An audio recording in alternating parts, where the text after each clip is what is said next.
పాపం పెత్తందారుడు జగన్మోహన్ రెడ్డి తాను ముఖ్యమంత్రిగా ఉన్నప్పుడు అనుభవించినటువంటి సకల రాజభోగాలు ఇప్పుడు తాను ఓడిపోయి ప్రతిపక్ష హోదా లేకపోయినా కానీ నాకు కావాలని కోరుకుంటున్నాడంట. పెత్తందారి బుద్ధులు ఎలా ఉంటాయి అంటే ఇదిగో ఇలాగే ఉంటాయి.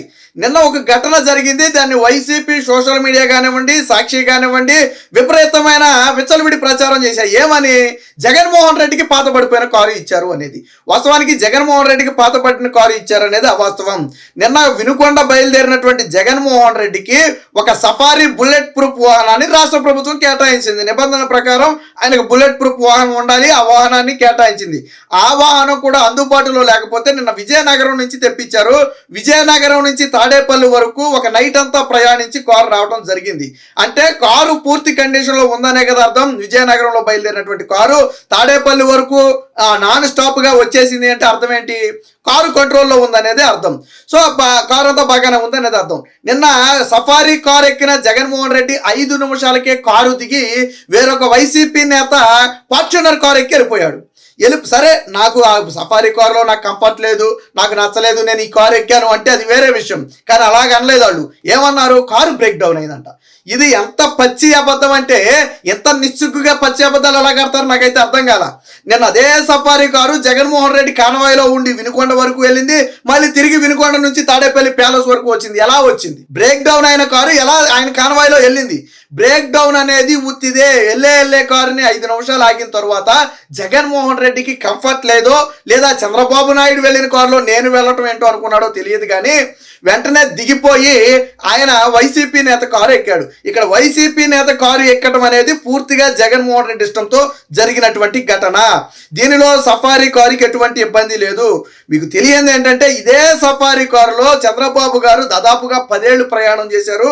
ప్రతిపక్ష పార్టీ నేతగా ఉన్న సమయంలో గత 5 ఏళ్లలో కూడా ఇదే వాహనంలో ఆయన రాష్ట్రం అంతా వేల కిలోమీటర్లు తిరిగాడు. ఏ రోజు కూడా కారు అనేది కండిషన్లో లేదనే ఘటన జరగలేదు. చంద్రబాబు గారు ప్రయాణిస్తున్న సమయంలో ఈ కారు ఆగిపోయిందన్న ఘటన గత 5 ఏళ్లలో ఎప్పుడూ లేదు. ఈయనలాగా ఆయన నాకు జగన్మోహన్ రెడ్డి ఏం కారులో అడిగారు అనుకుంటున్నారు? ప్రతిపక్ష నేత కూడా, ప్రతిపక్ష హోదా కూడా లేదు, అది పక్కన పెడితే ఆయనకంట ఏం కావాలి? ఫార్చ్యూనర్ కానీ కేటాయించాలంట, లేదంటే ల్యాండ్ క్రూజర్ ప్రొడో వాహనం ఏదైతే ఉందో ఈ రెండిట్లో ఒకటి కేటాయించాలని చెప్పి వీళ్ళు పోలీసులను అడిగారు జగన్మోహన్ రెడ్డి వాళ్ళు. కానీ ఆ 2 వాహనాలు కూడా ఇప్పుడు ప్రస్తుతానికి రాష్ట్ర ప్రభుత్వంలో లేవు. బుల్లెట్ ప్రూఫ్ వాహనాలు ఆ 2 కూడా రాష్ట్ర ప్రభుత్వంలో లేవు. మరి లేనప్పుడు ఏం చేయాలి? వాళ్ళ దగ్గర ఉన్నటువంటి కారునే కేటాయిస్తారు. అదే సఫారీ కారు ఏదైతే చంద్రబాబు గారు గత 5 ఏళ్లలో ప్రయాణించినటువంటి సఫారీ ఉందో ఆ కారుని ఈరోజు జగన్మోహన్ రెడ్డికి కేటాయిస్తే జగన్మోహన్ రెడ్డికి నచ్చలా. అంటే ఈయన అధికారంలో ఉన్నప్పుడు రాజ్యభోగాలు అనుభవించాడు. తాడేపల్లిలో ఒక ప్యాలెస్ కట్టుకున్నాడు, ఋషికొండ మీద 500 కోట్లతో ప్యాలెస్ కట్టుకున్నాడు, ల్యాండ్ క్రూజర్ ప్రొడో లాంటి అత్యంత ఖరీదైన విలాసవంతమైన కార్లలో తిరిగాడు. అలవాటు పడిపోయిన జీవితం కదా, లగ్జరీ లైఫ్కి అలవాటు పడిపోయిన పెత్తందారి జీవితం. కాబట్టి ఇప్పుడు సఫారీ లాంటి కార్లు ఎక్కాలంటే పాపం ఆయనకి ఇబ్బందిగానే ఉంటుంది. చంద్రబాబు గారంటే ప్రజా సమస్యల గురించి ఆలోచించారు తప్ప నాకు ఇచ్చిన కారు ఉందా, దానికి ఏసీ వస్తుందా, లేదా టైర్లో గాలి ఉందా, దీనికి బుల్లెట్ ప్రూఫ్ ఉందా, ఇవన్నీ ఏమి చంద్రబాబు గారు ఆలోచించరా. 5 ఏళ్ల పాటు ఎప్పుడూ కూడా చంద్రబాబు గారు తనకు కేటాయించిన కాన్వాయ్ గురించి ఒక మాట మాట్లాడాల. అది పాత కాన్వాయ్ కానివ్వండి, కొత్త కాన్వాయ్ కానివ్వండి, ఆయన అందులోనే తిరిగాడు. కానీ జగన్మోహన్ రెడ్డి మాత్రం తిరగడాట. గతంలో చంద్రబాబు గారు ప్రతిపక్ష పార్టీ నేత హోదా ఉండి Z+ కేటగిరీ ఉండి తిరిగినటువంటి చంద్రబాబు గారు తిరిగితే నువ్వెందుకు తిరగలేకపోతున్నావు అంటే నువ్వు పెత్తందారుడు కాబట్టి పెత్తందారు బుద్ధులే నీకున్నాయి. నాకంతా లగ్జరీగా ఉండాలి, పడుకున్నట్టు ఉండాలి, కారు వెళ్తున్నా కానీ కదిలినట్టు ఉండకూడదు, విమానంలో ప్రయాణించినట్టు ఉండాలి, లాంటి కోరికలు నీకున్నాయి కాబట్టి నువ్వు పెత్తందారు కాబట్టి నీకు ఫార్చునర్ కావాలి లేదా ల్యాండ్ క్రూజర్ కావాలని చెప్పి నువ్వు అడగటం జరిగింది. నిన్న పోనీ నేను దిగేశాను, నాకు ఆ కారు కంఫర్ట్ లేదని నువ్వు చెప్పుంటే నీకు హుందాగా ఉండేది. కానీ కారు బ్రేక్ డౌన్ అయిందంట. బ్రేక్ డౌన్ అయిన కారు నీ కాన్వాయ్లో నిన్న చివరి వరకు ఎలా వచ్చింది? నీకు బ్రేక్ డౌన్ అయిన కారు నీ కాన్వాయ్లో వినుకొండ వరకు వచ్చింది, తిరిగి మళ్ళీ తాడేపల్లి ప్యాలెస్ వరకు వచ్చింది కదా, ఎలా తిరిగింది? విజయనగరం నుంచి తీసుకొచ్చారు. వాస్తవానికి ఈ కారుని జగన్మోహన్ రెడ్డి పర్యటన ఉందని తెలిసిన నేపథ్యంలో పోలీసులు విజయనగరం నుంచి తీసుకొచ్చారు. అంటే విజయనగరంలో మొన్న నైట్ బయలుదేరి నిన్న ఉదయానికి తాడేపల్లి ప్యాలెస్కు చేరింది. నాన్ స్టాప్గా వచ్చినటువంటి ఈ కారు ఎక్కడా ఆగల. చంద్రబాబు గారిని మీరు నంద్యాలలో అరెస్ట్ చేస్తే విజయవాడ మీదుగా రాజమండ్రి వరకు కూడా, ఎక్కడ నంద్యాల ఎక్కడ రాజమండ్రి, విజయవాడ మీదుగా రాజమండ్రి వరకు కూడా అదే కారులో వెళ్ళాడు. ఆయన ఎక్కడ ఆగలేదు.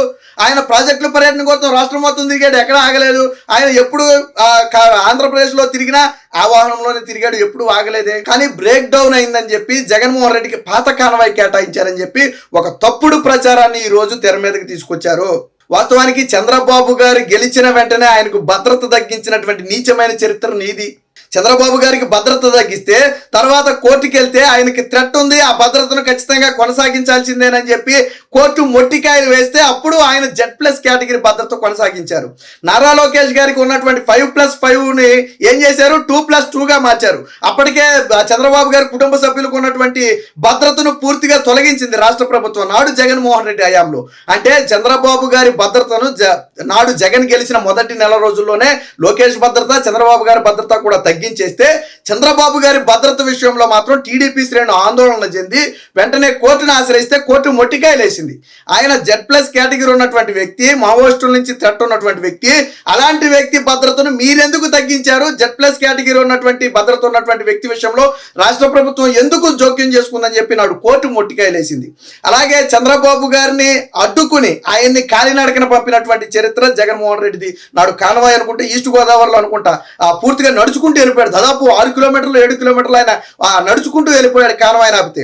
అలాగే ఎయిర్పోర్ట్ లో ఆయన VIP అయినటువంటి చంద్రబాబు గారిని ఎయిర్పోర్ట్ లో ఆపి చెక్ చేసి ఘోరంగా అవమానించినటువంటి చరిత్ర జగన్మోహన్ రెడ్డిది. అలాగే పొంగనూరు ఘటనలో చంద్రబాబు గారిని అడ్డుకోవడమే కాకుండా ఆయన మీద హత్యాయత్నం కేసు పెట్టినటువంటి నీచమైన చరిత్ర జగన్మోహన్ రెడ్డిది.